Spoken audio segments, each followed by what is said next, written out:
안녕하세요. 보유플러스의 변미희 교수입니다. 열린 어린이집 특강 6번째 시간입니다. 이번 시간에는 지난 시간에 이어서 2020년에 신규로 선정된 서울 지역 국공립 어린이집 사례에 대해서 계속해서 말씀드리겠습니다. 2020년에 선정되어서 코로나19가 발생하기 전인 2019년 활동이 포함되어 있다는 점 미리 말씀드립니다. 지난 시간에는 6-1강으로 해서 개방성에 대해서 좀 살펴보았고, 이번 시간에는 6-2강으로 참여성, 지속 가능성, 다양성에 대해서 살펴보겠습니다. 열린 어린이집 특강 1, 2, 3, 4강을 보시면 열린 어린이집 평가 항목별 지표에 대한 설명이 자세히 나와 있지만, 본 영상을 처음 접하는 분들을 위해서 지표에 대해서 간단히 말씀드리겠습니다. 열린 어린이집은 총 5개의 지표로 이루어지고 있고요. 개방성, 참여성, 지속 가능성, 다양성, 지자체 자체 선정 기준, 이렇게 5개의 항목으로 구성이 되어 있습니다. 개방성에는 공간 개방성, 부모 공용 공간, 정보 공개, 온라인 소통 창구, 이렇게 이제 제시가 되어 있고요. 참여성은 좀 분량이 많습니다. 평가 항목이 많습니다. 제가 좀 읽어드리고 박스에 제가 메모를 해두었습니다. 신입원화 부모 오리엔테이션, 부모 개별 상담, 어린이집 운영위원회, 또 부모 교육, 부모 참여 프로그램, 만족도 조사, 어린이집 참관, 자체 부모 모니터링, 이렇게 항목이 좀 많아서 참여성을 잘 준비하셔야 합니다. 그리고 세 번째는 지속 가능성인데요. 지속 가능성은 부모 참여 활동의 선호도와 참여 의견 조사, 부모 참여 활동을 정기적으로 안내하고 공지했는지, 이런 부분들을 확인합니다. 보시는 바와 같이 지속 가능성은 참여성과 연결이 되어 있어요. 그래서 사실 별도의 어떤 활동을 한다기보다는 이 부모 참여 프로그램을 진행할 때 부모님들의 선호도와 참여 의견, 그리고 부모님들이 많이 참여할 수 있도록 정기적으로 안내했는지, 이 부분이 더 중요하다고 말씀드릴 수가 있을 것 같아요.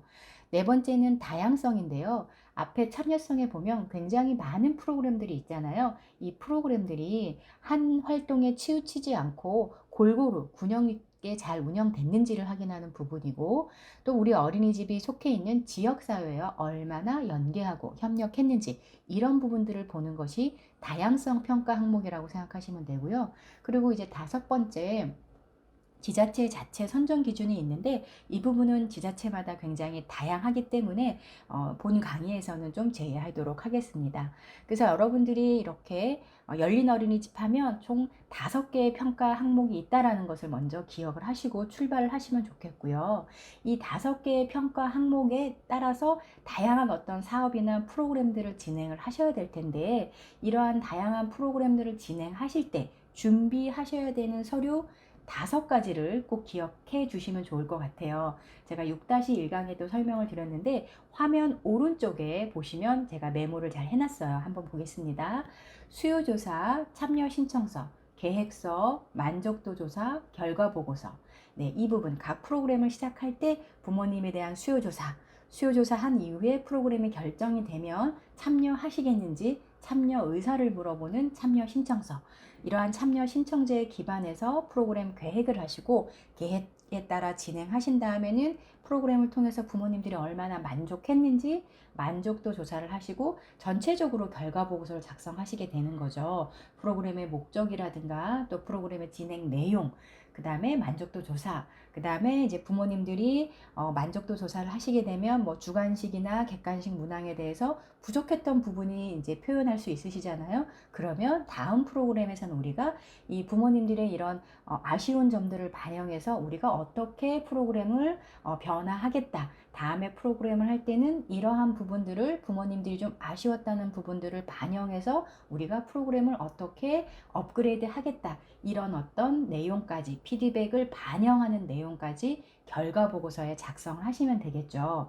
이렇게 5가지 작성한 문서가 무엇과 어린이집 운영일지와 연결돼서 일치해야 실제로 이 어린이집에서 해당 프로그램을 제대로 정확하게 잘 진행을 했구나, 이렇게 이제 확인할 수 있겠죠. 그렇게 해야 높은 점수를 받을 수 있을 것입니다. 참여성 첫 번째는 신입원화 부모 오리엔테이션 관련입니다. 어린이집에 아이들을 처음 보내는 부모님들은 걱정거리도 많고 궁금한 것도 참 많으시죠. 그래서 신입어나 부모 오리엔테이션을 통해서 원장님께서 또 그리고 교사들이 어린이집 운영 전반에 대해서 체계적이고 전문적으로 알려드린다면 부모님들이 안심하고 어린이집에 보낼 수 있게 되죠. 그런데 코로나19 상황으로 인해서 우리가 대집단으로 대면에서 그 오리엔테이션을 할 수 없다 보니까 이 어린이집에서는 운영계획서를 먼저 우편으로 가정으로 보내드렸다고 합니다. 그래서 부모님들이 충분한 시간을 가지고 운영계획서를 살펴볼 수 있도록 하였고요. 그 다음에 소그룹 오리엔테이션을 진행을 하셨습니다. 그래서 소수 인원을 모셔놓고 이제 오리엔테이션을 진행하셨고요. 이렇게 소그룹으로 참여하기도 어려운 분들을 위해서는 온라인으로 또 안내를 했다고 합니다. 그래서 코로나19 상황 속에서도 부모님들과 충분히 소통하면서 처음 어린이집에 오는 부모님들이 어린이집 운영 전반에 대해서 잘 이해할 수 있도록 다양한 방법으로 오리엔테이션을 진행했다고 합니다. 두 번째는 운영위원회인데요. 운영위원회는 어린이집 운영 전반에 관해서 여러 안건에 대해서 서로 협의하고 또 심의하는 이제 그런 기능을 합니다. 그래서 어린이집 운영위원회는 이제 연 4회 분기별 1회 이상 진행을 해야 되는데요. 사실 뭐 어린이집 운영위원회를 했다 안 했다 이 부분도 중요하지만 운영위원회 안건과 또 회의 보고서를 보면 정말 원장님이나 교사들이 부모님들에게 일방적으로 어린이집의 어떤 중요한 의사결정에 필요한 안건들에 대해서 통보했는지 아니면 정말 부모님들의 의견을 반영해서 어린이집 운영하고 있는지 이런 부분들이 회의 결과 보고서에 잘 나타나게 되어 있거든요. 그래서 여러분들이 이제 정말로 어린이집 운영하실 때는 원장님이 또는 뭐 주임교사가 또는 교사 중심으로 이렇게 운영하는 것이 아니라 부모님들의 의견을 꼭 반영하겠다라고 생각을 하시고 그런 마인드로 운영을 하시고 또 운영위원회를 여셔서 진행을 하신다면 그 내용들이 사실 회의 결과 보고서에 드러날 수밖에 없습니다. 그래서 여러분들이 정말 어떻게 부모님들이 의견을 주셨고 그 의견을 반영해서 우리가 어떻게 어린이집 운영 내용들이 변경됐는지 또는 뭐 선택해야 될 부분 있잖아요. 이런 선택 사항에 대해서 부모님들의 의견을 어떻게 반영했는지 이런 부분들이 운영위원회 회의 보고서에 잘 드러나도록 작성하시는 것이 중요합니다. 세 번째는 부모교육 관련인데요. 부모교육은 연 2회 이상 제공이 되어야 됩니다. 영유아 발달이나 자녀 양육, 그 다음에 육아정보 등 다양한 이제 내용으로 부모교육이 제공될 수 있는데 중요한 포인트는 바로 부모님들이 필요로 하는 정보를 제공을 해야 된다는 거예요. 그래서 수요조사를 꼭 실시하셔서 부모님들이 원하는 교육 내용으로 교육을 해야 된다는 거죠. 그래서 그 부분들이 정말 부모님들이 원하는 교육으로 교육이 진행됐는지가 어디에 부모교육 결과보고서에 잘 드러나는 것이 필요하다라고 말씀드릴 수가 있겠습니다.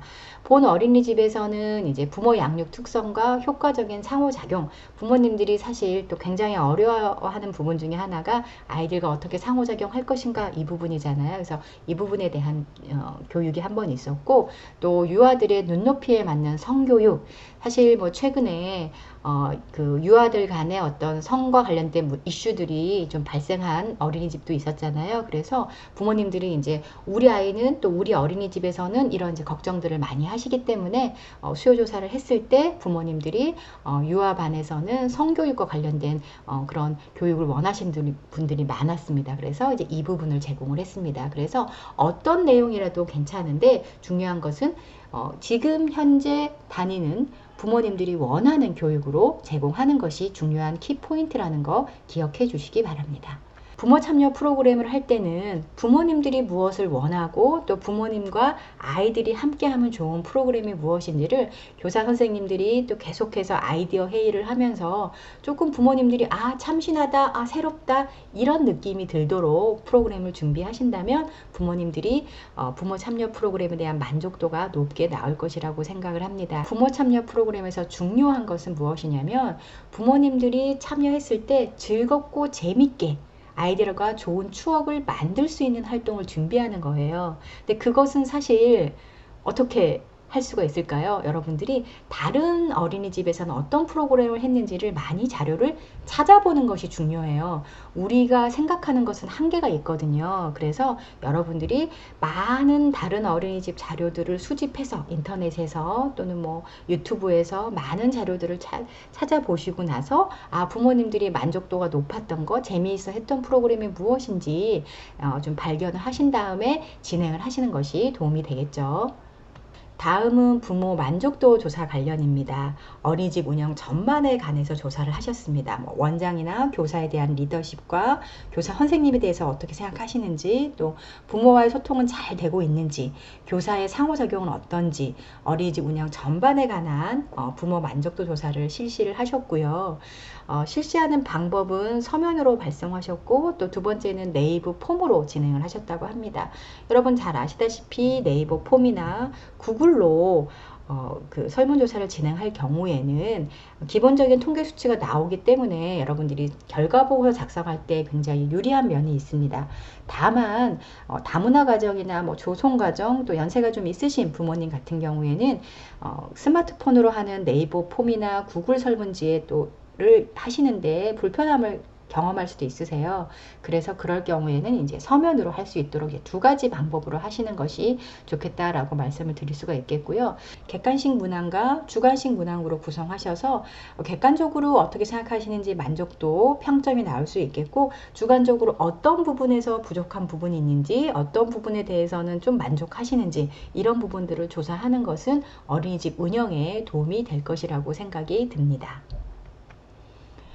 다음은 이제 부모 참관과 관련된 부분인데요. 참관 절차에 대한 안내문이 어린이집 게시판에 게시되어 있어야 되고, 물론 이제 부모님에게 가정통신문으로도 보내드려야 되겠죠. 그리고 참관 신청서가 제시되어 있어야 되고, 부모님들이 참관 신청서를 언제든지 쉽게 이제 받을 수 있도록 이렇게 이제 미리 좀 준비되어 있어야 되고, 또 참관한 다음에는 참관 보고서, 이런 부분들을 다 작성할 수 있도록 양식들이 준비되어 있는 것이 좋고요. 그래서 부모님들이 궁금할 때 어린이집 보육 실내 환경이라든가 어린이집 보육 활동, 그 다음에 놀이를 어떻게 지원하는가, 뭐 이런 부분들에 대해서 참관할 수 있도록 그렇게 이제 제공을 했다고 합니다. 다음은 지속 가능성 관련입니다. 지속 가능성은 평가 항목이 2개이고 참여성 평가 항목과 연결되어 있습니다. 그래서 크게 부담은 안 가지셔도 되는데요. 가장 중요한 키포인트를 말씀드리겠습니다. 지속 가능성의 가장 중요한 키포인트는 여러분들께서 부모 참여 프로그램들을 계획하고 진행하고 평가하고 결과 보고 내는 그런 일련의 과정들에 부모님들의 의견이 얼마나 반영됐는지를 확인하는 부분이라고 생각하시면 됩니다. 부모님들의 의견이 잘 반영되어야 그 프로그램들이 지속 가능하다라고 평가를 받게 되는 거죠. 이 평가 지표에는 부모 참여 활동 선호 및 참여 의견 조사를 1년에 한 번만 하면 된다고 되어 있지만, 사실 조금 더 많은 횟수를 진행할 때 지속 가능성에 대해서 높은 점수를 받을 수가 있겠죠. 그래서 제가 계속 강조드리지만 부모님들이 어떤 프로그램들을 선호하시는지, 부모님들이 어떤 프로그램을 선호하시는지 수요조사 중요하고, 이 수요조사를 통해서 프로그램이 결정되었다면 참여 신청서를 받으셔야 되고, 또 프로그램이 진행된 다음에는 어떻게 해요? 네, 만족도 조사를 통해서 그 다음 프로그램, 또 내년의 프로그램에 반영할 수 있는 그 다음 프로그램 또는 내년의 프로그램을 진행할 때 이 의견들이 잘 반영되도록 하는 부분들이 중요하다라고 말씀드릴 수가 있겠습니다.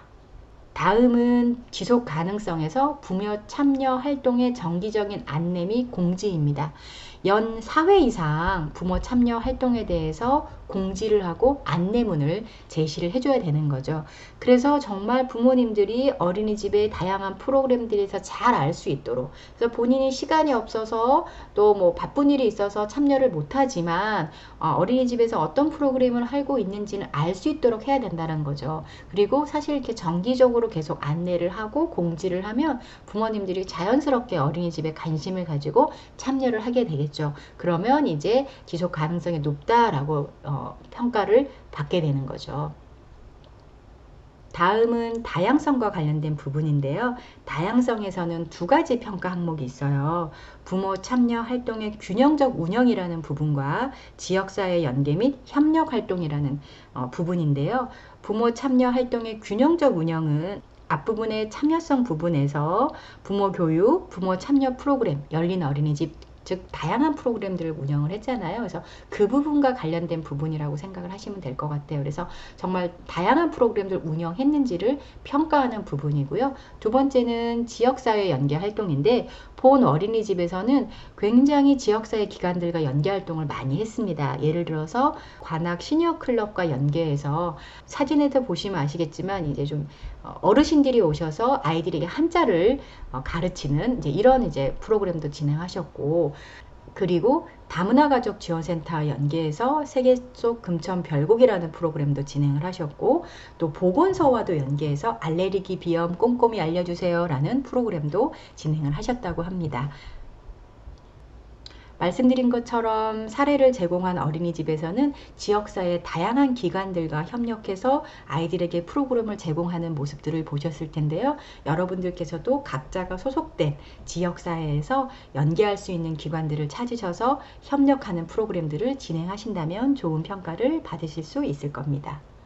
마지막으로 사례를 제공한 어린이집에서는 학부모 자조 모임도 운영을 하셨는데요.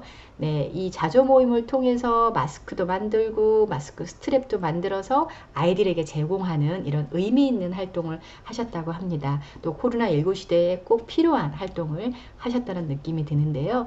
사실 부모님들이 이렇게 모임을 갖는 것이, 자조 모임을 갖는 것이 사실 쉬운 일은 아니죠. 그럼에도 불구하고 부모님들이 자조 모임이 활성화된다면 아무래도 부모님들이 만나서 서로 육아나 또는 개인적인 고민이나 이런 부분들은 나눌 수 있어서 좋은 어떤 부모님들 간에 돕는 그런 프로그램이 될 수 있기 때문에 자조 모임은 굉장히 중요하다라고 말씀드릴 수가 있겠는데요. 이 자조 모임은 사실 열린 어린이집 평가 항목에 전체적으로 공통적으로 들어가는 부분은 아니고, 이 어린이집 소속된 지자체의 자체 선정 기준이었습니다.